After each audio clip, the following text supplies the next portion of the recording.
In a story that Idaho News 6 has been following for months for you, Idaho Fish and Game says there are too many elk in the Little Camas area, and that is causing some real headaches for farmers there. Idaho News 6 reporter Natasha Williams found out just how many elk is too many and what Fish and Game is doing to fix it.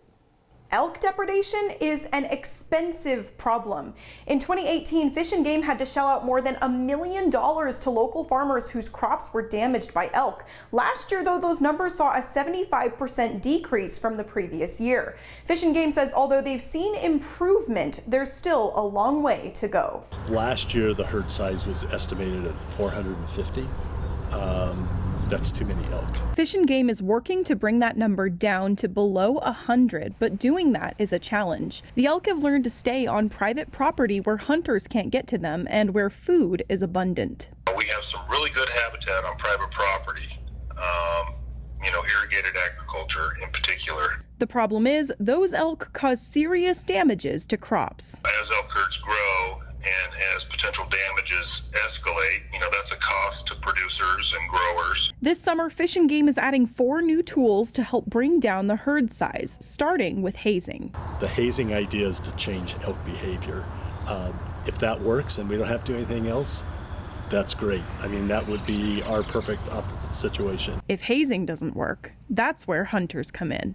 We are going to try to work with the private landowners in the area to secure some public access for sportsmen, for hunters, to access some of this property to hunt these elk. Fish and Game says they plan to work side by side with the hunters. We as an agency will be actively involved in that hunt itself, to the point of even probably having department staff accompany hunters. Sharpshooting and relocation are also on the table to help Fish and Game deal with this growing elk population. But Fish and Game does say just because they have these 4 tools in their toolbox doesn't necessarily mean they'll use all or any of them.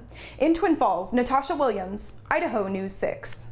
So earlier this year, Fish and Game partnered with the University of Idaho to do a study on these elk to find a way to reduce crop damage. As part of the study, sharpshooters killed around 200 elk, mostly in the Magic Valley region. Coming up tomorrow night, Natasha Williams will tell us what happened to the meat from all those elk thanks to a unique partnership. Well, if you're an elk hunter, listen up. There's a waiting period this year for controlled hunt applicants. Fish and Game says if you apply for a controlled elk hunt this year, you can't buy a capped elk zone tag until 5 days after they go on sale, even if you didn't draw a controlled hunt tag. That's the way it works. Capped elk zone tags are scheduled to go on sale this Friday morning at 10 Mountain Time. There is quite a bit of competition for tags, and the commission made it this new rule to try to level the playing field, if you will. There you go. The rule also applies to the sawtooth tags, and those go on sale next Monday. There are some exceptions to the rule. Fish and Game says controlled hunts exempt from the waiting period include super hunts, extra antlerless hunts, and depredation hunts. And we'll have more information on the waiting period on our website. Just go to ksawtv.com.